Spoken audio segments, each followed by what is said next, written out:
Hello everyone. आज हम मिल रहे हैं एक ऐसे समय पर जबकि 2025 एक इवेंटफुल ईयर ये जाने वाला है and we are going to enter into 2026। इस जाने वाले साल और इस आने वाले साल इन दोनों के बीच में अगर हमें कोई ऐसी प्रेडिक्शन करनी हो, हमें कुछ ऐसा देखना हो अपनी रियल एस्टेट इंडस्ट्री का कि हम किस पीरियड में थे और आने वाले 2026 में हम अपने इस रियल एस्टेट इंडस्ट्री को किस शेप में देखते हैं। तो इस मौके पर अपने ये विचार साझा करने के लिए मैंने सोचा कि it's a very good time with all of you. तो जैसा मैंने कहा, it was a very eventful year in 2025। There were lot of changes into real estate. काफी सारे पैरामीटर्स बदले, काफी सारी पॉलिसीज में भी चेंज आए and investors, the stakeholders, the builders, clients, everyone has found new goals, new shapes and new ideas. अब हम बात करते हैं कि 2026 में हम किस तरीके से अपनी इस इंडस्ट्री को देख रहे हैं। मेरा मानना है, I believe by seeing the dynamics and the fundamentals which has happened in the year of 2025, 2026 would be a very prosperous year और हमारे पास ऑप्टिमिस्टिक होने के बहुत सारे रीजंस हैं। पहली बात मैं ये कहना चाहूंगा, देखिए कुछ फैक्टर्स हम लेते हैं कि हमारा डोमेस्टिक मार्केट कैसा बिहेव करेगा। अभी मैं जो देख रहा हूं, धीरे धीरे जॉब पैरामीटर्स में भी सुधार आ रहा है।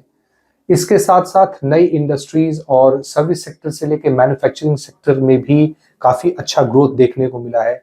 Indian economy has risen at the fastest pace in the last quarter. पूरे अपने ग्लोबल पीयर्स के मुकाबले भारतीय इकोनॉमी सबसे तेज बढ़ी है। तो मैं ये मानता हूं कि चूंकि रियल एस्टेट का इन्फ्लुएंस और बाकी सारी इंडस्ट्री से भी रियल एस्टेट इन्फ्लुएंस होती है, तो हम ये मान के चल रहे हैं कि रियल एस्टेट में काफी अच्छा ग्रोथ देखने को मिल सकता है। दूसरी बात ये है कि जो बढ़ता हुआ इंफ्रास्ट्रक्चर है, जिस तरीके से गवर्नमेंट इंफ्रास्ट्रक्चर पे स्पेंड कर रही है, वो स्पेंड को देखते हुए जिस लेवल पे government highways, ports, railways, roads, everything, airports, इन सब जगहों पे जिस तरह से गवर्नमेंट ने they have infused a huge capital, almost billions, hundred of billions of dollars they have plan to invest. इस माहौल में, इस तरीके में मैं ये मानता हूं कि रियल एस्टेट के पास ग्रो करने की बहुत अच्छी अपॉर्चुनिटी है। इंटरनेशनल मार्केट को अगर हम देखें तो धीरे धीरे इन सारी परिस्थितियों की जिसकी मैंने पीछे चर्चा की है, जो हमारे ग्लोबल बायर्स देख रहे हैं, जो हमारे एनआरआईज देख रहे हैं, जो और इन्वेस्टर्स या फॉरेन डायरेक्ट इन्वेस्टर्स हैं, जो ये चीजों को देख रहे हैं, उनका इंडियन रियल एस्टेट के प्रति विश्वास काफी बढ़ा हुआ है। आप कह सकते हैं रुपए का अवमूल्यन, जो value of rupee is depreciating in comparison of dollar, but अगर कोई इंटरनेशनल बायर है वो ये चीज को देख रहा है तो उसके लिए ये फायदे का सौदा है। तो मैं ये मानता हूं कि 2026 के साल में जो इन्वेस्टर्स हैं वो भारतीय, आप मान के चलिए, रियल एस्टेट मार्केट में काफी ज्यादा ईगर, उत्सुक होंगे इन्वेस्टमेंट करने के लिए। तो यहाँ भी हमारे पास स्कोप बहुत है। साथ में हमें नए बजट से हमेशा आशा रहती है। I believe that the government will bring a very real estate friendly budget. Rates, repo rates अभी सरकार ने कम की है, इसको थोड़ा और कम करने की जरूरत है सो दैट कि आपके होम लोन्स की जो दरें हैं वो कम हो। बैंक्स अपने जो फाइनेंशियल कैपिटल हैं और जो फाइनेंशियल्स उनके हैं रियल एस्टेट मार्केट में, उसे इन्वेस्ट करने के लिए और भी लिक्विडिटी प्रोवाइड कराएं। That will ease the problems. Home loan, ये जो जितनी भी चीजें हैं, ये चीजें आपको और हमें रियल एस्टेट में इन्वेस्टमेंट करने के लिए और भी ज्यादा प्रोत्साहित करेंगी। Then you have to see that आप आज की डेट में अगर ये सारी फायदेमंद चीजों को देखते हैं तो आप किन डेस्टिनेशंस पे जाना चाहेंगे।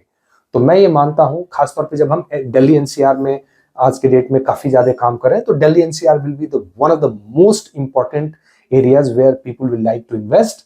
मुंबई रीजन को मैं बहुत अच्छा मानता हूं। डिमांड सप्लाई में हमेशा वहां डिमांड जो होती है वो आपकी जरूरी होती है। देन आफ्टर डिमांड सप्लाई के बाद, मुंबई रीजन के बाद आप देख सकते हैं Bangalore would be a very favourable region. And users की बहुत अच्छी मार्केट है। And last but not the least, आपको माउंटेन्स पे जरूर जाना चाहिए। जो माउंटेन्स के एरिया, खासतौर पे उत्तराखंड के एरिया जो फ्लरिश हो रहे हैं, जिन्होंने एक नया बैंडविड्थ दिया है और एक नई डोर स्टेप दी है, एक नया एज दिया है इन्वेस्टर्स के लिए, वहां आप जरूर चलें और उसका फायदा उठाएं। सो इन टोटलिटी अगर मैं पूरी चीजों को एक बकेट में रखता हूं तो मैं ये महसूस करता हूं कि 2026 का आने वाला साल हम सबके लिए, चाहे हम एज ए बिल्डर बात करें, एज ए कंसल्टेंट बात करें, एज एन इन्वेस्टर बात करें, एज ए फाइनेंशियल इंस्टीट्यूशंस बात करें, रियल एस्टेट में इन्वेस्ट करने के लिए और उस इन्वेस्टमेंट से अपना डिजायर्ड रिटर्न पाने के लिए 2026 would be one of the golden and memorable years coming. So stay tuned and go for your planning. Invest in 2026 heavily into real estate. Thank you.